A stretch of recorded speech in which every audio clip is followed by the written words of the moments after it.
राम जी का राज्याभिषेक हो रहा था, बहुत ध्यान से सुनिएगा। और श्री राम जी को राज्याभिषेक का दर्शन करने के लिए हजारों संत आए थे। राम जी ने अपने सबरे भैयाओं को काम दे दिए थे।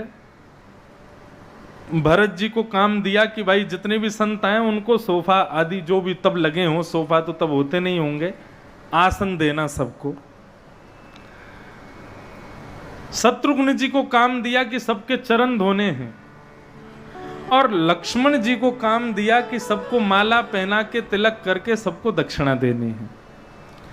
ये तीनों काम तीनों भाइयों को बांट दिए। बहुत ध्यान से सुनो सब लोग, इधर देखो, एकाग्रचित्त होकर सुनो, बहुत मधुर कथा है। सबको काम दे दिए। इतने में ही वहां पधारे भृगु ऋषि, भयंकर क्रोधी भृगु महात्मा आ गए। भृगु जी आए, भरत जी ने उनको आसन दिया, बोले प्रभु यहां विराजो, यहां से राम जी के राज्याभिषेक का दर्शन कीजिएगा। भृगु ऋषि आकर के बैठ गए। उनके बगल में आकर के बैठ गए नारद जी, और लक्ष्मण जी अपने पाए गए सेवानुसार सबको तिलक कर रहे थे, माला पहना रहे थे, दक्षिणा दे रहे थे। और ऐसा करते हुए जैसे ही वो भृगु ऋषि के पास आए तो भृगु ऋषि ध्यानस्थ होकर के बैठे थे, ध्यान लगा करके बैठे थे। लक्ष्मण जी थोड़े संकोच में आ गए, बोले तिलक करूं कि नहीं करूं, ध्यान में बैठे। भृगु महात्मा है, ये तो भगवान की छाती पर लात मार देते हैं, इनका क्रोध तो बहुत विशाल है। तो उन्होंने नारद जी से पूछा क्या करूं, तिलक कर दूं कि नहीं। नारद जी बोले बिल्कुल नहीं, भृगु महात्मा है, तुमको तो मारेंगे, हमको और ध्वस्त कर देंगे ये, क्या करूं फिर। बोले सबका तिलक कर दो, इनको रहने दो। लक्ष्मण जी बोले मुझको रहना है अयोध्या में। अरे भाई, कहने का मतलब सबको पहले तिलक कराओ, फिर जब इनका ध्यान खुल जाएगा मैं तुमको इशारा कर दूंगा, इनका भी तिलक कर देना, अभी अभी मत करो। लक्ष्मण जी बोले देख लेना, आपकी जिम्मेवारी पे छोड़ के जा रहा हूं मैं। नारद जी बोले मैं हूं, सब संभाल लूंगा। तो नारद जी आदि सबको तिलक करते हुए लक्ष्मण जी जैसे ही आगे गए, नारद जी ने जोर से कोहनी मारी भृगु ऋषि को। बोले उठो, सब जगह ध्यान लगाते रहते हो। भृगु महात्मा बोले क्या बात है, क्यों परेशान कर रहे हो।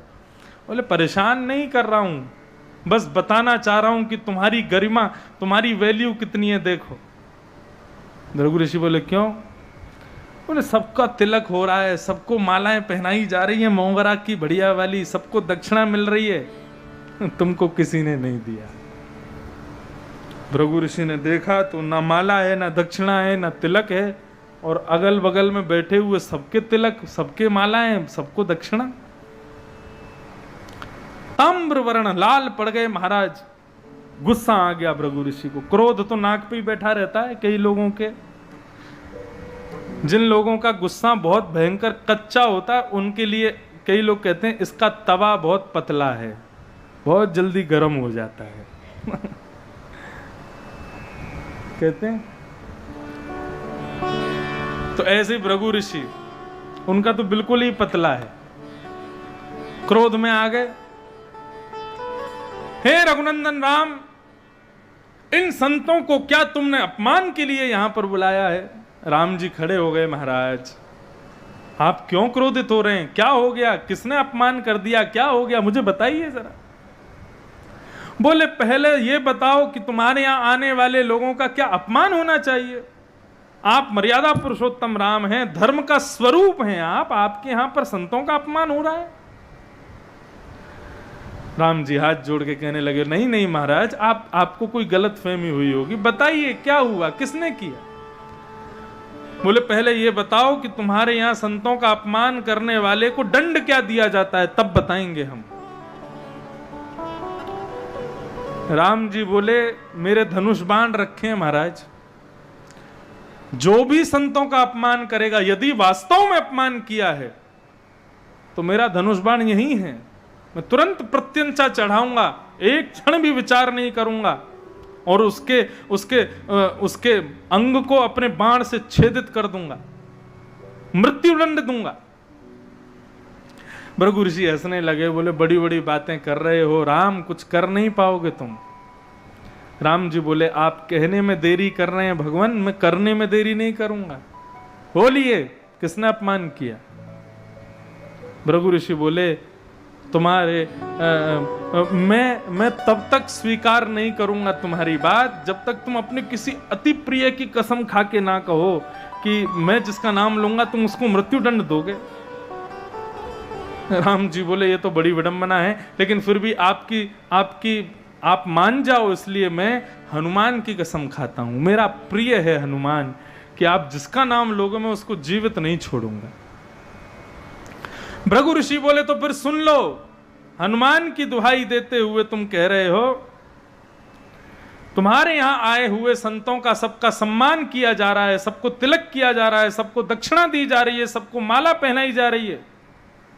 राम जी बोले हाँ जी, लेकिन मेरे साथ अपमान किया गया, मेरे बगल में बैठे हुए सबका तिलक हुआ, सबको मालाएं पहनाई, दक्षिणा मिली, लेकिन मेरा नहीं किया। तुम्हारे भाई लक्ष्मण ने ये अपमान मेरा किया है। राम जी ने जब देखा तो सत्य था, सबका तिलक दक्षिणा सबको माला, लेकिन भृगु ऋषि का नहीं हुआ। राम जी ने तुरंत धनुष बाण उठाया, बोले कहां है लक्ष्मण। लक्ष्मण जी किसी कार्य के लिए बाहर चले गए, सैनिकों को भेजा, जाओ लक्ष्मण को पकड़ के लाओ। सैनिक दौड़े दौड़े आए, बोले लखन भैया बचो, भागो यहां से। बोले क्या हो गया, पूरी बात बताई। बोले अरे वो नारद जी कहाँ हैं। बोले नारद जी नहीं तो सब रायता फैलाया है, आपके जाति कोनी मार के उनको उठाया तो नारद जी नहीं था।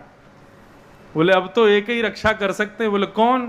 बोले राम जी ने हनुमान जी की कसम खाई है कि वो तुमको जीवित नहीं छोड़ेंगे, हनुमान चाहे तो तुमको बचा सकते हैं। लक्ष्मण जी खोजने लगे, लेकिन हनुमान जी कहीं नहीं मिले। तब वन में जाकर के लक्ष्मण जी एक गुफा में बैठ के, वहीं गुफा में शंकर जी की अर्चना कर रही थी माता अंजनी मैया को प्रणाम किया वो, और पूरा वृत्तांत बताया। बोले मां मेरी रक्षा करो। अंजनी मैया बोली लक्ष्मण यहां खड़े हो जाओ, तुम्हारी रक्षा का दायित्व मेरा है। हनुमान जी का स्मरण किया, एक आवाज लगाई हनुमान जी को। जैसे ही हनुमान जी ने सुना कि मां अंजनी बुला रही हैं, 100 काम छोड़ करके पवन पुत्र उड़ते हुए अपनी मां के पास पहुंचे, चरणों में प्रणाम किया। बोले मां आपने मुझे बुलाया, मैं रघुनाथ जी के अभी राज्याभिषेक में बहुत व्यस्त था, आपको कोई जरूरी काम ना हो तो जल्दी आज्ञा करें, मैं पुनः जाऊं वापस। अंजनी बोली आज बेटा तुझे मेरा बहुत जरूरी काम करना है। हनुमान जी बोले क्या काम करना है। बोले मैं जो कहूंगी सो करेगा। बोले बिल्कुल करूंगा मां, बिल्कुल क्षण भर देरी नहीं करूंगा। बोले वचन दे मुझे, तू मैं जो कहूंगी सो करेगा। हनुमान जी ने वचन दिया, मैं वचन देता हूं जो कहोगी सो करूंगा। अंजनी मैया बोली ऐसे नहीं, तू अपने प्रिय राम जी की कसम खा के बोल, मैं जो कहूंगी सो करेगा। हनुमान जी बोले ऐसी क्या नौबत आ गई कि मुझे राम जी की कसम खानी पड़े, लेकिन फिर भी आपकी आज्ञा है। अंजनी मैया बोली कि अपने प्रिय रघुनाथ की कसम खा के बोल, मैं जो कहूंगी सो करेगा।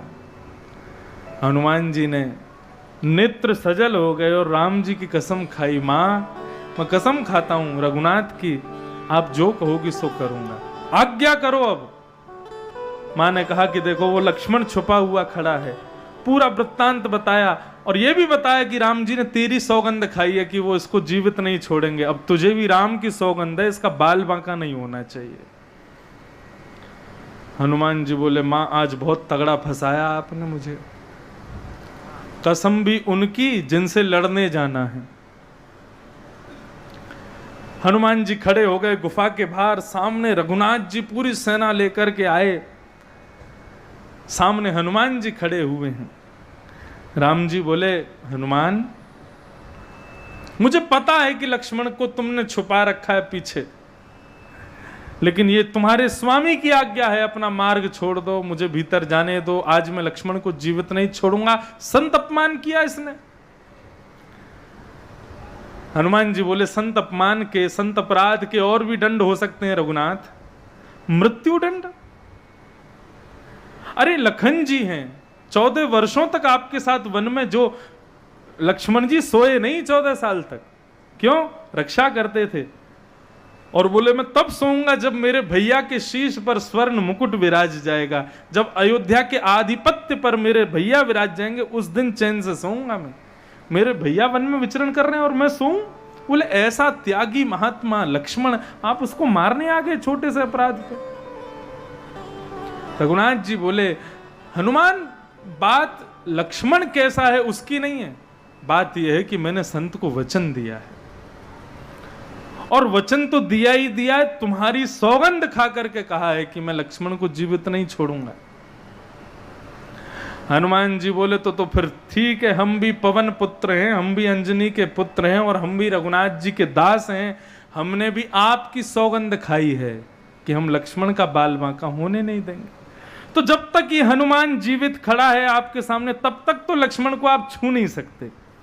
तो फिर एक ही है आपके पास रास्ता, क्या? बोले पहले हनुमान को मारो, और फिर जब हनुमान रास्ता से गिर जाए, उसकी मृत्यु हो जाए, तब लक्ष्मण को जो चाहे वो करना। जब मैं रहूंगा ही नहीं तो फिर मुझे कसम की कोई चिंता नहीं, लेकिन मैं जीवित हूं तो आप लक्ष्मण को कुछ नहीं कर सकते। राम जी बोले अपने स्वामी से हट कर रहे हो? बोले अपने स्वामी की कसम की रक्षा कर रहा हूं, आपकी कसम खाई है मैंने प्रभु, ऐसे कैसे मैं छोड़ दूंगा? यदि आपको लक्ष्मण को मारना है पहले मुझे मारो। राम जी ने उठाया धनुष, लगाया बाण, प्रत्यंचा चढ़ाई, तो